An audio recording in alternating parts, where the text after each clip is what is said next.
My name is Danny Attack. I am in Whispers in Reverse. I play guitar for Black Attire Eulogy and bass for 7 Days Away. Pain and letting go. There's more something. I feel it every day as it off my line. I'm not the only one that feels it's broken. It's dead inside. I guess we need a reason to breathe. It's in our bones. When you stand next to me, oh no. I think was a lack of doing anything else where I grew up. I grew up in Linwood, Compton area back in the day, and back then it's all hip hop. It's like the 90s, or well 80s, but when I was able to do anything, late 80s, 90s, but it's all hip hop rap, and I just wasn't really in that scene at all. Found out about Nirvana when I was in elementary school, and kind of never looked back. It was all rock from there, and just growing up, just instruments called to me, I guess. The theme for my lyrics for any band across that I've ever been in, or what I'm doing now, is it's dark. It's on the dark side. It's a lot of relationships, but it's embellished by if a relationship's ending, it's the let's say the girl in the lyrics is getting murdered. So it's a lot of murder, it's a lot of death, but in reality, they're just love songs, just with a twist. That's kind of all over the place because I'm in a few different bands. They're all different genres. In Whispers, I don't listen to like really albums or even a lot of music that pertains to that style of music. I just kind of play what I know or what I want to hear for myself. But like for that, I listen to bands like Lucero or Chuck Reagan, things like that. So it's that folk or folk punk that inspires me a lot for Whispers in Reverse. Practice. Pick up an instrument. Don't give excuses on why not to play it. Whether or not someone's telling you not to, or you should be doing something else with your life. If you want to play music, play music. I picked up a guitar first. I didn't know how to play it.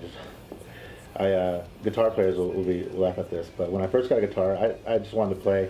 I didn't know anyone who played, and so I would sit in my hallway at my house, and fucking strum it. And I wouldn't tune it. I'd keep all the machine heads straight because I just thought that's how it's supposed to be, but I didn't.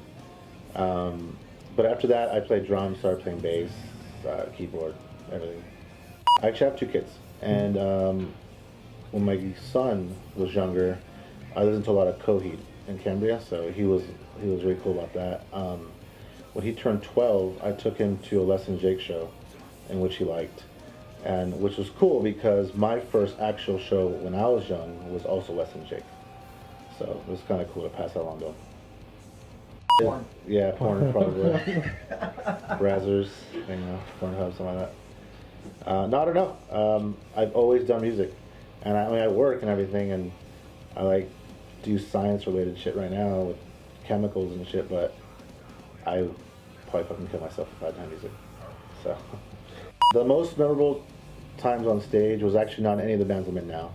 I was in a band called Through This Defiance, which is a hardcore band out of the Valley, and we toured Europe, so I can't remember any particular moment on stage, but the touring Europe on those stages have been some of the best stages ever.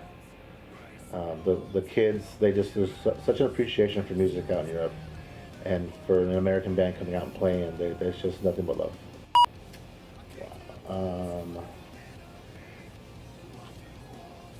I can't say I have a favorite, but the bands I listen to the longest, I guess we could put it that way, just because I'll hear a band and like something and I'll stop listening to it because I don't like anything else. But Coheed and Cambria is pretty consistent. Screeching Weasel is pretty consistent, and probably Nirvana. The top three. The mixed genres is cool, just as of where I can always play a show to somebody. So I'm never tied into one thing, and they're all different, but they're all kind of similar in the fact that it's all rock, no matter what. So 7 Days Away is a hard rock band, and it's more commercial than anything, and it's kind of used to playing bigger stages with bigger bands, things like that. They've done a lot more, and they're more That's just done a lot more, so it's easier to do bigger shows. With Black Attire Eulogy, or Bay as everyone calls it, is just starting out. We've only been a band for a few months, but that's growing fast.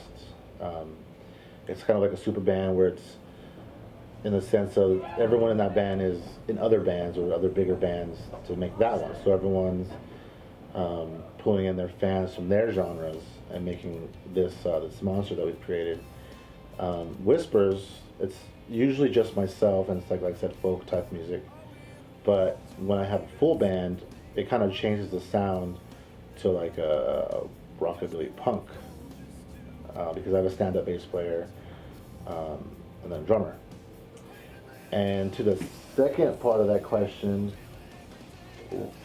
I think that you didn't finish. The question would probably be, I don't know, like, how does everyone work well together? I don't know. But luckily, everyone in all these bands were already friends.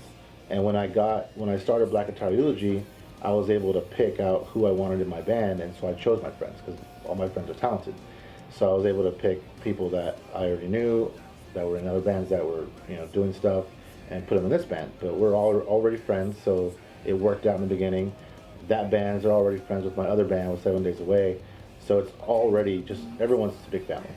So it's good. We cross promote, just like bands should either way. Yeah. I'm Danny Attack, and I'm in Whispers in Reverse, Black Attire Eulogy, 7 Days Away. You can find all of our stuff online, all the social medias, Instagram, Facebook, Snapchat, all that type of stuff. Also, stay tuned. In January, we'll finally be dropping our 7 Days Away. We'll finally be dropping our album, so stay tuned for that.